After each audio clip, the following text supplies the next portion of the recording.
नमस्कार दोस्तों, आपको आज का एपिसोड कैसा लगा कमेंट में ज़रूर बताएं। अगर कहानी पसंद आती है तो प्लीज़ आप लोग कमेंट ज़रूर किया करें। हमें इससे कहानी अपलोड करने के लिए मोटिवेशन मिलती है। धन्यवाद। हमारा बकवास यही बंद करते हैं और कहानी को शुरू करते हैं। Billionaire with my secret marriage episode 26 I love you। सक्षम अंदर आया और उसने एक नौकर को आवाज लगाते हुए कहा, जैक। जैक भाग कर आया और उसने सक्षम के सामने सिर झुकाते हुए कहा, जी सर। सक्षम, तुम्हारी नियति मैम बाहर है, जाओ देख कर आओ वो अंदर क्यों नहीं आई। जैक बाहर चला गया और उसने इधर उधर हर जगह देखा लेकिन नियति कहीं नहीं थी। जैक ने वहां से गार्ड से पूछा तो उससे पता चला कि नियति वहां से कहीं चली गई है। नियति पहले भी ऐसे घर से अकेली घर से बाहर जाती थी, इसलिए किसी ने उसे नहीं रोका। जैक ने उस गार्ड से कहा, लेकिन मैंने तो सर से पूछे बिना ही यहाँ से गई है, अगर मैं सर को ये बताऊंगा तो वो बहुत गुस्से में आ जाएंगे। गार्ड, लेकिन इसमें हमारी क्या गलती है। उद्धरण चिन्ह डॉट। जैक, अब क्या करेंगे हम, तुम लोगों को उसे रोकना चाहिए था ना। आपकी नौकरी चली जाएगी और पता नहीं वो गुस्से में क्या करेंगे हम सब के साथ। जैक थोड़ा डरते हुए अंदर गया और उसने देखा कि सक्षम अभी भी हाल में सोफे पर ही बैठा था। सक्षम ने हाथ में पूरी बियर की बोतल थी जिससे सिर्फ आधी से थोड़ी ज्यादा ही बची हुई थी। वो नौकर थोड़ा घबरा गया कि अब तो सक्षम नशे में भी है तो पता नहीं वो क्या करेगा। सक्षम अपने फोन पर किसी से बात कर रहा था। जैक वहां जाकर खड़ा हो गया और सक्षम के फोन कट करने का इंतजार करने लगा। सक्षम ने थोड़ी देर बाद फोन कट किया और जैक की तरफ देखा। सक्षम ने जैक से कहा, मैंने तुम्हें कहा था नियति के देख कर आओ, वो ठीक है या नहीं। कहाँ है वो, अंदर क्यों नहीं है अभी तक। जैक ने थोड़ा डरते हुए कहा, सर नियति मैम यहाँ नहीं है। गॉड ने कहा कि वो चली गई यहाँ से, वो बोलकर गई है कि आप ही ने उन्हें भेजा है। सक्षम ने जैसे ही जैक की बात सुनी वो हैरानी से उसकी तरफ देखने लगा और सोफे से उठा। उसने अपना फोन सोफे पर फेंक दिया और कहा, क्या बकवास कर रहे हो तुम। उद्धरण चिन्ह डॉट। नियति इस वक्त कहाँ जा सकती है और मैं क्यों भेजूंगा उसे। उद्धरण चिन्ह डॉट। अगर मैंने भेजा होता तो तुम्हें थोड़ी उसे देखने के लिए भेजता। जैक, पता नहीं सर, लेकिन मैम तो ये ही कह कर गई है, शायद वो किसी जरूरी काम से कहीं हो, थोड़ी देर में आ जाएगी। सक्षम, तुम लोगों को मैंने इतना हक नहीं दिया कि तुम मुझे कुछ समझा सको। दफा हो जाओ मेरी नजरों के सामने से। अगर नियति कहीं भी गई या उसे कुछ भी हुआ तो तुम सबको जिंदा नहीं छोड़ूंगा। सक्षम ने अपना फोन उठाया और नियति को फोन लगाने लगा। नियति का फोन बंद आ रहा था। सक्षम ने जोर से अपना फोन नीचे जमीन पर फेंक दिया। वो गुस्से से खुराना मेंशन से बाहर निकाला और जब भी सक्षम घर से निकलता था उसके गार्ड उसके साथ रहते थे। सक्षम ने ड्रिंक की हुई थी इसलिए उसे इतनी तेज कार चलाते देखकर उसके गार्ड पर थोड़ा डर रहे थे कि कहीं कुछ हो ना जाए, लेकिन सक्षम एकदम ऐसे कार चला रहा था जैसे उसे ड्रिंक करके कार चलने का बहुत सालों से तजुर्बा हो। सक्षम अपनी कार में इधर उधर देखते हुए जा रहा था कि कहीं नियति कहीं पैदल चलकर ना जा रही हो, लेकिन नियति उसे कहीं दिखाई नहीं दी। सक्षम सीधा नियति के पुराने घर पर गया। उसने कार रोकी और देखा कि घर का दरवाजा खुला हुआ था। सक्षम समझ गया कि नियति घर के अंदर ही है। सक्षम कार से गुस्से से निकला। सक्षम के पीछे जो उसके गार्ड्स की कार आई थी वो भी वही सक्षम की कार के पीछे आकर खड़ी हो गई और वो लोग सक्षम की कार के आसपास खड़े हो गए अपनी गन लेकर। सक्षम गुस्से से उस घर के अंदर गया और उसने दरवाजे को जोर से धक्का मारा। दरवाजा खुल गया और सक्षम ने सामने देखा कि वहां छोटे से घर के हाल में फर्श पर नियति बैठी हुई थी और उसने अपने घुटनों में सिर देकर रखा हुआ था। नियति को देखकर सक्षम को बहुत ज्यादा गुस्सा आया और वो नियति के पास आया। उसने नियति को बाजू से पकड़ा और उसे खड़ा करते हुए गुस्से से कहा, तुम्हारी हिम्मत कैसे हुई मुझसे बिना पूछे मेरे घर से बाहर कदम रखने की। नियति सक्षम को सामने देखा तो वो एक पल के लिए थोड़ा घबरा, लेकिन फिर वो गुस्से से उसकी तरफ देखने लगी। नियति ने सक्षम से कहा, मैं आपकी गुलाम नहीं हूँ, जो आप जब आप कहेंगे तब वही काम करूंगी और मुझे नहीं रहना अब आपके साथ। आजाद कीजिए मुझे, रिश्ते से मैं नहीं जाना चाहती हूँ आपके साथ। सक्षम, अच्छा ठीक है, तुम आजाद होना चाहती हो ना, मैं कर दूंगा तुम्हें आजाद, लेकिन कॉन्ट्रैक्ट के मुताबिक अगर तुमने ये शादी तोड़ने की कोशिश की तो तुम्हें उसी वक्त दुगनी रकम देनी पड़ेगी जितनी मैंने तुम्हें तुम्हारी माँ के ऑपरेशन के टाइम दी थी। नियति सक्षम की आंखों में बेबसी से देखने लगी। अभी इतनी जल्दी वो इतनी ज्यादा रकम कैसे लेकर आए? अगर सक्षम उससे कहे कि उसे आधी रकम भी ला कर दे तो वो नहीं दे पाएगी तो दुगनी रकम तो बहुत दूर की बात थी। सक्षम ने भी बहुत सोच समझकर यह कॉन्ट्रैक्ट बनवाया था, क्योंकि वह जानता था कि उसके साथ कोई भी लड़की इतनी आसानी से एडजस्ट नहीं कर पाएगी। भले ही नियति ने बहुत सहा हो, लेकिन अब उसके सब्र का बांध टूट गया था और वो वहां से भाग गई थी। नियति ने गुस्से से कहा, आपको आपके पैसे चाहिए ना, मैं दे दूंगी कैसे भी कमा कर आपके पैसे, लेकिन मुझे आपके साथ उस घर में एक छत के नीचे नहीं रहना। सक्षम ने नियति के दोनों बाजुओं को कसकर पकड़ा और कहा, तुम जानती हो तुम क्या बकवास कर रही हो? तुम्हें क्या लगता है मैं पैसों के लिए तुम्हें अपने पास रख रहा हूँ?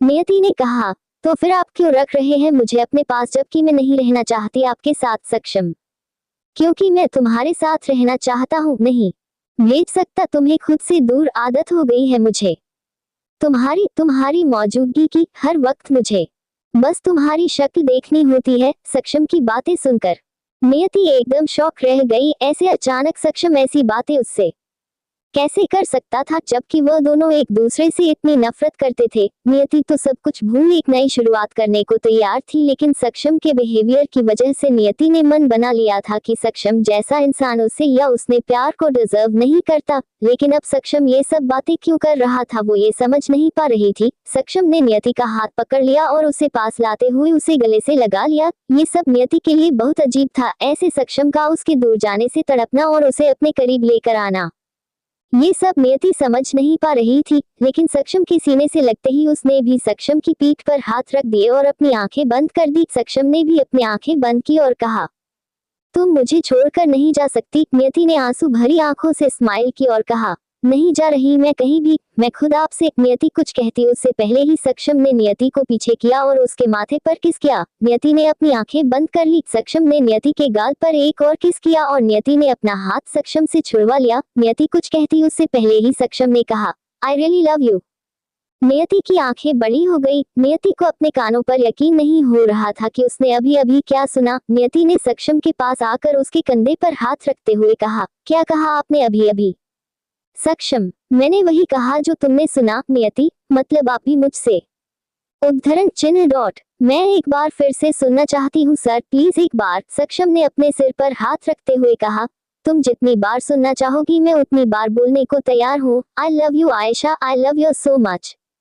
बस मुझे छोड़कर मत जाओ आयशा। नियति ने सक्षम के मुंह से ये बात सुनी तो वो बस वही चुप हो गई। उसे आज सक्षम के साथ रहते हुए पहली बार इतनी खुशी हुई थी, लेकिन वो खुशी भी ज्यादा देर नहीं टिकी, क्योंकि ये खुशी उसके हिस्से की थी ही नहीं। नियति समझ गई कि सक्षम ने ड्रिंक की हुई है। सक्षम गिरने वाला था कि नियति ने आगे आकर उसे संभाल लिया। नियति ने सक्षम से कहा, सर अभी आप आज रात यहीं रुक जाइए, हम कल सुबह वापस चलेंगे खुराना मेंशन। सक्षम ने गुस्से से कहा, नहीं तुम फिर से चली जाओगी मेरे साथ, अभी वापस चलो, मैं तुम्हें लेने आया हूँ। नियति ने गुस्से से कहा, ठीक है आप जाए यहाँ से प्लीज, और मैं भी आपके साथ आ रही हूँ। नियति ने सक्षम का हाथ पकड़ा और उसे कार में बिठाकर घर लॉक कर दिया। एक गार्ड आगे आया और वो कार चलाने लगा। थोड़ी देर में वो लोग खुराना मेंशन पहुंच गए। नियति सक्षम को बाहर निकालने लगी, लेकिन सक्षम ने नियति का हाथ पीछे कर दिया। नियति, सर आपको अंदर जाना है। सक्षम ने नियति का हाथ नहीं पकड़ा और खुद कार से बाहर निकल गया। नियति सक्षम के पीछे अंदर गई। सक्षम खुद से ऊपर रूम में चला गया। नियति उसके पीछे जाने लगी। तभी एक नौकर जैक ने नियति को आवाज लगाई और कहा, मैम प्लीज हमसे गलती हो गई। नियति, क्या हुआ है जैक? जैक, वो आप घर से बाहर चली गई तो सर के गुस्से और नौकरी बचाने के लिए हमने कह दिया कि आपने हमसे कहा है कि आप सर से पूछ कर गई है। नियति, सॉरी की कोई जरूरत नहीं जैक, मेरी भी गलती है, मेरी वजह से तुम लोगों को डांट पड़ी होगी, कोई बात नहीं, मैं कुछ समझ लूंगी सर को। जैक, माफ कर दीजिए मैम, आगे से ऐसा नहीं होगा, लेकिन अगर उसी वक्त हम ये ना कहते तो सर हमें जब से भी निकाल देते और पता नहीं हमारे साथ और क्या करते। प्रश्नवाचक चिन्ह उद्धरण चिन्ह। नियति, अभी ज्यादा मत सोचो और जाए, आप भी जाकर आराम कीजिए। जैक वहां से चला गया और नियति जल्दी से अपने और सक्षम के रूम में उप गई। नियति ने देखा सक्षम जमीन पर ही बेड के पास बैठा हुआ था। और गाइस, आज के लिए मेरी तरफ से इतना ही। Billionaire with my secret marriage episode 27 दिल तुम पर यकीन करना चाहता है। नियति अंदर रूम में आए और उसने सक्षम के पास बैठते हुए कहा, आप ऊपर बैठिए बेड पर। सक्षम ने नियति का हाथ पकड़ लिया और कहा, नहीं मैं यही ठीक हूँ, तुम भी बैठ जाओ यहाँ पर, मुझे तुमसे बातें करनी है। नियति वहाँ बैठने वाली थी कि तभी उसके बैग में उसका फोन बजने लगा। नियति ने सक्षम से अपना हाथ छुड़ाया और अपने बैग के अंदर से अपना फोन निकाला। नियति ने फोन उठाया और उसके कुछ कहने से पहले ही सामने से आवाज आई, कैसी हो जान। नियति ने वो आवाज पहचान ली और वो फोन कट करने वाली थी कि तभी सामने से आवाज आई, 1 मिनट मेरी बात सुनो, अगर फोन कट किया तो मैं उसी टाइम वहां ही आ जाऊंगा जहां पर तुम हो। नियति के हाथ वही रुक गए। सक्षम की तरफ देखा तो वो बैग के पास नहीं था। नियति थोड़ा घबरा गई और वो अंदर देखने लगी। तभी उसे अंदर से पानी गिरने की आवाज आई तो नियति समझ गई कि सक्षम अंदर है। नियति वही खड़ी रही और कुछ नहीं बोली। सामने से उस लड़के ने बोलना जारी रखा, मुझे पता चला तुम्हारी माँ के बारे में, बहुत दुख हुआ और एक बात की खुशी भी कि अब तुम्हारे और मेरे बीच कोई भी नहीं है, लेकिन मुझे सिर्फ ये जानना है कि वो सक्षम खुराना के गले लगकर क्यों रो रही थी तुम। नियति ने गुस्से से कहा, तुम होते कौन हो मुझसे सवाल करने वाले। ना मैं तुम्हें जानती हूँ और ना तुम्हारे किसी सवाल का जवाब देना जरूरी समझती हूँ। फिर से उस लड़के की आवाज आई, हाँ कोई बात नहीं, लेकिन मुझे तुम्हें एक बहुत बड़ा सच बताना है। तुम्हारी माँ के खून के बारे में। आफ्टर ऑल वो मेरी भी होने वाली सासू माँ थी। नियति को खून सुनकर बहुत बड़ा धक्का लगा। वो कुछ कह पाती उससे पहले है पीछे से किसी ने नियति के हाथ से फोन छीन लिया। नियति ने पीछे मुड़कर देखा तो सक्षम खड़ा था। सक्षम ने शर्ट नहीं पहनी थी, उसके बाल भी गीले थे, वो जरूर शावल लेकर आया था। सक्षम ने वो फोन अपने कान से लगा लिया और सामने वाले इंसान की बातें सुनने लगा। उसे इंसान को पता नहीं चला कि अभी फोन नियति के पास नहीं बल्कि सक्षम के पास है। वो लगातार अपनी बात करता रहा। उस इंसान ने सक्षम को नियति समझते हुए कहा, तुम्हें यही लगता है ना कि तुम किसी बड़े बिजनेसमैन के साथ ऐसे किसी न्यूज में दिख जाओगी तो मैं डर जाऊंगा। उद्धरण चिन्ह डॉट, मुझे पता है तुम उसके ऑफिस में सेक्रेटरी का काम करती हो, हर पल नजर है मेरी तुम पर। सक्षम ने कोई जवाब नहीं दिया। नियति ने सक्षम के हाथ से फोन लेने की कोशिश की लेकिन सक्षम ने उसका हाथ पकड़कर उसे रोक लिया। उस लड़के ने फिर से कहा, तुम बताओ मुझे तुम्हारा रिश्ता क्या है उस सक्षम खुराना से। सक्षम ने कुछ सोचा और फिर वो खुद ही बोल पड़ा। सक्षम ने कहा, हेलो मिस्टर, आपका जो भी नाम है। सामने से उस लड़के की गुस्से भरी आवाज आई, तुम क्या कर रहे हो मेरी नियति के पास, और तुम हो कौन। सक्षम, मतलब मैं कौन हूँ। नियति मेरी गर्लफ्रेंड है और मैं उसका बॉयफ्रेंड हूँ। उसने बताया था मुझे कि तुम उसे काफी टाइम से परेशान कर रहे हो, लेकिन वो तो मैं आउट ऑफ इंडिया था इसीलिए तुम्हारी ये हरकतें चल रही थी, लेकिन अब मैं यहाँ आ गया हूँ। सामने से उस लड़के ने कहा, इतना बेवकूफ नहीं हूँ मैं। नियति किसी को भी उठकर मुझसे पीछा छुड़वाने के लिए ले आएगी और कहेगी कि यह मेरा बॉयफ्रेंड है और मैं मान जाऊंगा। मैं उससे मोहब्बत करता हूँ पागलों की तरह और उसे पाना चाहता हूँ। सक्षम, तो ये तुम्हारी गलतफहमी है बेटा, क्योंकि अभी तुम मेरे हिसाब से पैदा ही नहीं हुए। अच्छा ठीक है, तुम्हारी ये गलतफहमी भी दूर कर ही देते हैं, कल मिलो मुझे, उस लड़के ने कहा। ठीक है तो फिर मिल लेते हैं, इसमें कौन सी बड़ी बात है, फैसला भी हो जाएगा कि नियति किसकी है। प्रश्नवाचक चिन्ह। सक्षम गुस्से से, वो कोई चीज नहीं है जो मैं फैसला करूंगा, वो मेरी है तो मेरी ही रहेगी और तुम्हारा फैसला तो मैं कुछ और ही करूंगा। तुम मिलो मुझे, कल जितने आदमी लेकर आने हैं ले आना। सक्षम खुराना किसी से डरता नहीं है, तुम 7 जन्म भी ले लोगे ना तभी भी उसे नहीं पा पाओगे। सक्षम की बातें सुनकर नियति सक्षम की तरफ देख रही थी, उसके चेहरे पर स्माइल आ गई। सक्षम ने नियति के चेहरे की खुशी नोटिस नहीं की क्योंकि वो तो फोन पर बिजी था। जैसे ही उस लड़के ने सक्षम खुराना का नाम सुना उसने हैरान होते हुए कहा, सक्षम खुराना, तुम हो नियति के बॉयफ्रेंड, मतलब सच में तुम दोनों के बीच कुछ चल रहा है। सक्षम, चल नहीं रहा, चल चुका है सब कुछ। तुम एक काम करो, अपना बोरिया बिस्तर समेटो और इस शहर से दफा हो जाओ, क्योंकि अगर तुम मुझे मिल गए तो जिंदा नहीं बचोगे, उस लड़के ने कहा। मुझे अभी तक खुद वो नहीं जानती जिसके प्यार में मैं पागल हूँ, तो तुम क्या जान लोगे। लेकिन एक बात याद रखना, तुम बहुत बड़े हो आदमी हो, तो ये ना सोचना कि मैं नियति को भूल जाऊंगा।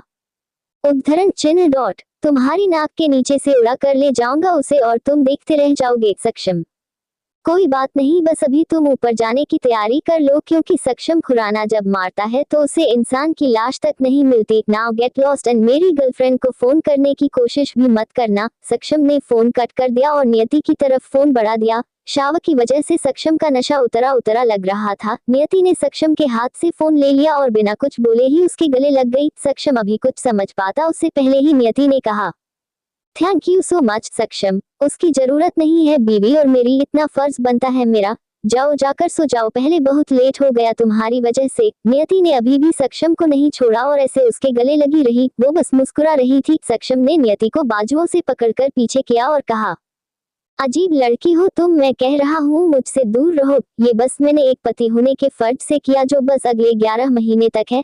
आज 1 महीना खत्म हो गया आपकी गुलामी का। नियति ने सक्षम की तरफ हैरानी से देखते हुए कहा, 1 महीना? सक्षम मुस्कुराते हुए, हाँ 1 महीना। शायद तुमने ध्यान ही नहीं दिया, तुम्हें तो ये महीना भी 1 साल की तरह लग रहा होगा ना।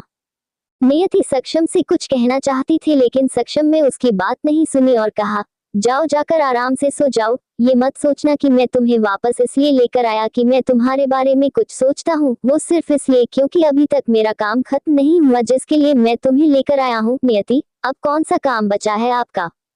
उद्धरण चिन्ह डॉट। आपकी प्रॉपर्टी तो आपके नाम हो ही गई है ना? सक्षम, जी नहीं, अभी नहीं हुई और पूरी बात यह है कि उन लोगों ने मेरे खिलाफ कंप्लेन लिखवाई है कि मैंने तुमसे कॉन्टैक्ट मैरिज की है। बस अब वकील बताएगा कि मुझे क्या करना है, मुझे उसके लिए अभी तुम्हारी जरूरत है। नियति ने आगे कुछ नहीं कहा। वो अच्छे से समझ गई थी कि सक्षम सिर्फ और सिर्फ उस इसलिए लेकर आया कि उसे अपनी जायदाद चाहिए थी। नियति ने सर नीचे किया और जाकर बेड पर अपनी साइड लेट गई। नियति ने सक्षम की तरफ पीठ कर ली और आंखें बंद कर ली। सक्षम ने लाइट बंद की और बेड पर पेट के बल लेट गया और अपनी आंखों पर हाथ रखते हुए कुछ सोचने लगा। फ्लैशबैक, सक्षम अपने ऑफिस में केबिन में बैठा हुआ था और वो बार बार किसी को कॉल लगा रहा था लेकिन सामने से कोई फोन नहीं उठा रहा था। सक्षम ने गुस्से से अपना फोन वही टेबल पर रख दिया और कहा, ये आयशा कभी टाइम पर फोन नहीं उठाएगी, इसे तो जो याद भी नहीं होगा ना कि आज हमारी एनिवर्सरी है, आज हमें मिले पूरी 2 साल हो गए। सक्षम ने आयशा के फोन पर दोबारा से मैसेज किया और फोन बंद करके वहां से उठने लगा। सक्षम ने खुद से कहा, ये जरूर मुझे कोई सरप्राइज देने की तैयारी में होगी, हर बार ऐसे ही करती है, जानबूझकर फोन नहीं उठा रही। कोई बात नहीं, लेकिन आज मैं इसे सरप्राइज में दूंगा, सीधा अपनी स्वेट हार्ट के पास मैरिज प्रपोजल लेकर। सक्षम ने टेबल के दराज से एक छोटी सी डिब्बी निकाली जिसमें डायमंड रिंग थी। ये रिंग व्हाइट कलर की थी। सक्षम ने मुस्कुराते हुए उसे रंग की तरफ देखा और कहा, मैं आ रहा हूँ तुम्हें अपनी शादी के लिए प्रपोज करने। मुझे पता है तुम्हारे लिए भी यह सरप्राइज सबसे बेस्ट होने वाला है। Flashback and. सक्षम ने गुस्से और दर्द भरी आंखों से नियति की तरफ देखा लेकिन नियति का मासूम सा चेहरा जो उसे फिर से अपने दिमाग की बात ना मानने को मजबूर कर रहा था। सक्षम ने नियति की तरफ देखते हुए कहा, पता नहीं क्यों तुम पर यकीन करना चाहता है ये दिल, लेकिन जो कुछ पहले हो चुका है उसके बाद तुम पर तो क्या किसी लड़की पर भरोसा नहीं है। मुझे बस दिमाग यही कहता है कि तुम सब लड़कियां धोखेबाज होती हो। तभी नियति ने नींद में ही करवट बदली और सक्षम की तरफ आ गई। उसने सक्षम के हाथ पर अपना सर रखा और आराम से सोती रही। सक्षम हैरानी से नियति को देख रहा था लेकिन वो बेचारी नींद में थी तो उसे क्या ही पता चलेगा। तो गाइस, उम्मीद है आपको आज का चैप्टर पसंद आया होगा। अगला चैप्टर आपको कल सुबह मिल जाएगा। आप सबके इतने प्यार के लिए बहुत सारा शुक्रिया कि आपको मेरी स्टोरी बहुत पसंद आ रही है।